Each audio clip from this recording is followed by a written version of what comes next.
Una vez más, bienvenido sea usted a estos programas, edificándonos sobre la palabra.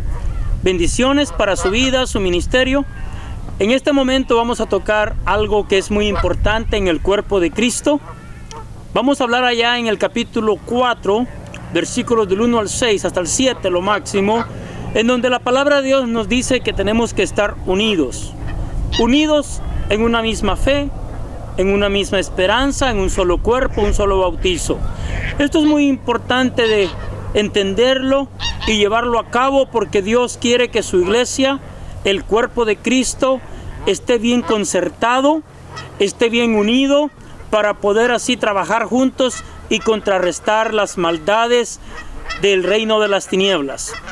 Bueno, sin más preámbulo, le doy la bienvenida y le invito a que abramos la Biblia como dije ya, en Efesios capítulo 4, y vamos a estar hablando de la unidad del cuerpo de Cristo, o la unidad de la iglesia, que es lo mismo.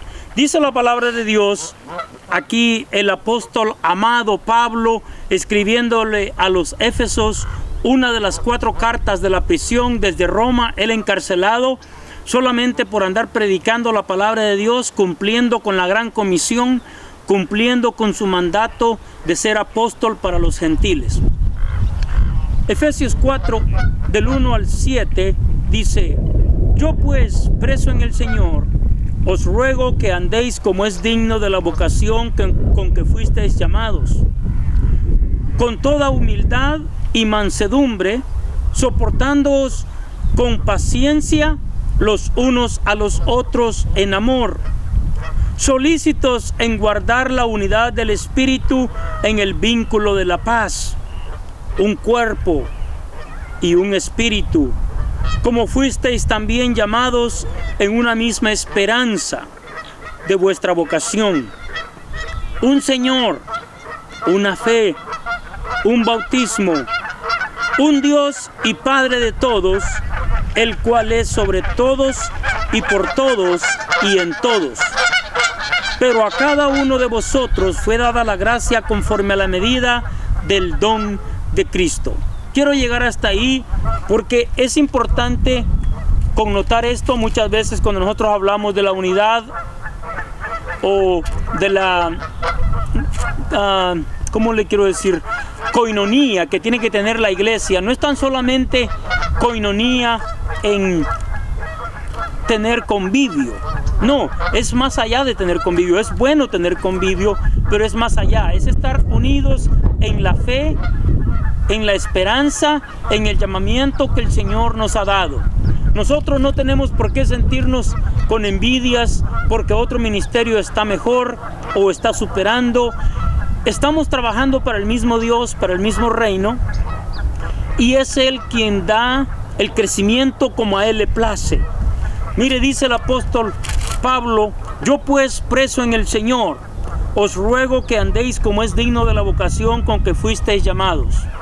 Cada uno de nosotros hemos sido llamados para combatir en este reino al reino enemigo, y nuestro llamamiento es llegar al cielo, llegar a la gloria. El llamamiento del evangelio, en donde nuestros pecados han sido purificados, han sido perdonados por la sangre de nuestro Señor Jesucristo, por su gracia, por su misericordia. Y lo que nos está diciendo aquí es que con la vocación con que fuisteis llamados, o sea, tenemos que entender en el reino que nos encontramos, para qué estamos, para qué servimos aquí. Y si nosotros nos unimos con el resto del cuerpo de Cristo, o sea, no nos aislamos, nosotros vamos a ser muy útiles en su reino. Para allá va la palabra de Dios. Veamos, dice el versículo 2, con toda humildad y mansedumbre. Estos son requisitos que cada cristiano debe de tener: humildad y mansedumbre, o sea, ser humildes y ser mansos, soportándoos con paciencia los unos a los otros en amor. ¿Por qué dijo esto el apóstol Pablo? Porque nosotros necesitamos entendernos, apoyarnos, soportarnos. Significa de que no todo el tiempo las cosas van a estar bien. A veces van a haber ofensas, malos entendidos, pero tenemos que soportarnos, entendernos y apoyarnos, perdonarnos. Tenemos que unirnos con el cuerpo de Cristo. Versículo 3, solícitos en guardar la unidad del Espíritu en el vínculo de la paz. Óigalo bien, solícitos en guardar la unidad del Espíritu, dice, del Espíritu en el vínculo de la paz. O sea, yo no voy a estar bien conectado al Espíritu si tampoco no estoy bien conectado al cuerpo, en la unidad del cuerpo de Cristo. Eso es lo que está diciendo aquí nuestro Señor Jesucristo en estas palabras. Por eso lo dice en el versículo 4, un cuerpo y un espíritu, como fuisteis también llamados en una misma esperanza de vuestra vocación. O sea, todos tenemos la misma llamada o el mismo llamamiento, que es a que nuestras almas salgan del mundo para que vivamos con el Señor por toda la eternidad. Eso es lo que está diciendo. Pero en este transcurso, en este tiempo que estamos nosotros aquí, que caminamos, que vivimos, tenemos que entender estos principios para tener la unidad del cuerpo de Cristo. Y yo juego un papel muy, muy importante, porque yo me puedo unir o me puedo desunir, y entre más me uno, mi don, que dice en el versículo 7, va a ser mejor aprovechado. Ese es el punto, y es por eso que el enemigo pone disensiones, pone enemistades, pone chismes en la iglesia. ¿Por qué? Porque él conoce las Escrituras y no quiere que ninguno de nosotros esté unido, porque al nosotros estar unidos es una amenaza para su reino. Le vamos a bombardear su reino, le vamos a robar las almas, vamos a ir a sanar a los enfermos, vamos a combatir las huestes del mal. Versículo 5, un Señor, una fe, un bautismo, un Dios y Padre de todos, el cual es sobre todos y por todos y en todos. Eso es lo importante, que lo que hay que entender es que nuestro Dios es ser supremo, es un Dios grande, y Él es el que controla el universo porque Él fue el que lo creó. Por lo tanto, dice que es un Dios Padre de todos los que le han conocido a Él, de todos los que han venido a Él a través de Jesucristo, que han creído al Evangelio de nuestro Señor Jesucristo, el cual es sobre todos y por todos y en todos. Pero a cada uno, mire, ahí está el mensaje, o aquí está el mensaje en el versículo 7. Dios quiere que nosotros mantengamos unidad, que tengamos koinonía, fellowship con los hermanos, que tengamos convivio, pero no tan solamente convivio, pero una buena unión, una buena amistad. Eso es lo que está hablando aquí. Que sepamos tener unas buenas relaciones con nosotros mismos, independientemente de que estemos en la misma congregación. Si estamos en la misma congregación, nos lo va a facilitar, pero eso no quiere decir que tiene que ser exactamente así.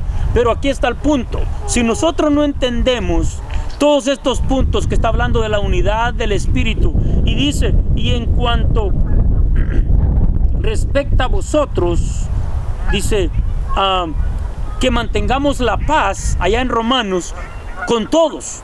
O sea, que en lo que esté de mi cuenta, que no mantenga ninguna enemistad, y si hay alguien que tiene algo contra mí, ir con esa persona a arreglar ese problema para ver si podemos tener comunión los unos con los otros, porque esa es la voluntad del Señor. Pero a cada uno de vosotros fue dada la gracia conforme a la medida del don de Cristo. El apóstol Pablo le habla así a los romanos y les dice que le está hablando conforme a la gracia que él se le ha dado. Romanos capítulo 12, versículo 3. O sea, que le está hablando como apóstol. A algunos el Señor les ha dado el don de apóstol, a otro de profeta, a otro de pastor, maestro. Lo que está diciendo ahí el apóstol Pablo, yo les estoy hablando a ustedes como apóstol. Y eso es lo mismo que está diciendo acá. Y eso es lo que el diablo, nuestro enemigo, quiere trunchar. Quiere torcer todos los caminos nuestros, todas las bendiciones que el Señor Todopoderoso tiene para nosotros, quiere que no las alcancemos. Y una de las razones o de las formas de no alcanzar las bendiciones que nuestro Dios tiene es aquí, faltando en la unidad, en la comunión comunión, en el convivio, en todas estas áreas de humildad y mansedumbre. Otra es que no nos podamos soportar, que no nos podamos aguantar y tolerar los fallos míos para con usted y los fallos suyos para conmigo. Eso es lo que está diciendo aquí la palabra de Dios. Entonces viene el enemigo y contrarresta el don espiritual que usted ha recibido, o mejor dicho, el don ministerial. ¿Cuál es el don ministerial que usted tiene? Yo no lo sé, Dios lo sabe. Usted lo sabe. Si es pastor, si es maestro, si es evangelista, si es de los que apoyan los ministerios, ese es un don, el servir también. Pero a cada uno de vosotros fue dada la gracia conforme a la medida del don de Cristo. Mire, vamos a ir a ver allá a Romanos capítulo 12, como les dije, versículo 3. Y es el mismo tema que estamos hablando aquí. Y dice la palabra de Dios: digo pues, por la gracia que me es dada. ¿Cuál es la gracia que se le dio al apóstol Pablo? Él fue llamado a ser apóstol, y especialmente a los gentiles. O sea, él aquí le está hablando como apóstol. A cada cual que está entre vosotros, que no tenga más alto concepto de sí que el que debe de tener, sino que piense de sí con cordura. O sea, en otras palabras, que no seamos altaneros, que no seamos vanidosos, sino humildes, como dice allá en Efesios, para poder incorporarnos al ministerio. Muchas veces cuando nosotros no somos humildes y queremos hacer las cosas a nuestra manera, eso es lo que pasa. Nosotros decimos: no, es que las cosas se tienen que hacer así, porque eso es lo que yo quiero hacer. Y es donde fallamos, y muchos corren de su iglesia, se van a otra iglesia porque creen que ya no van a encontrar ese mismo problema. Pero el problema en sí no está en nadie más, pero en ellos, en esas mismas personas. Entonces, tarde que temprano, ese mismo problema se va a suscitar en otra iglesia. Amigo y hermano en Cristo Jesús, le habló en este momento su hermano y amigo en Cristo, Orlando Ayala. Espero que esta palabra le haya bendecido, así como me ha bendecido a mí, y continuemos en la unidad del Espíritu. Esa es la voluntad del Señor. Que Dios le bendiga, que Dios le guarde. Amén.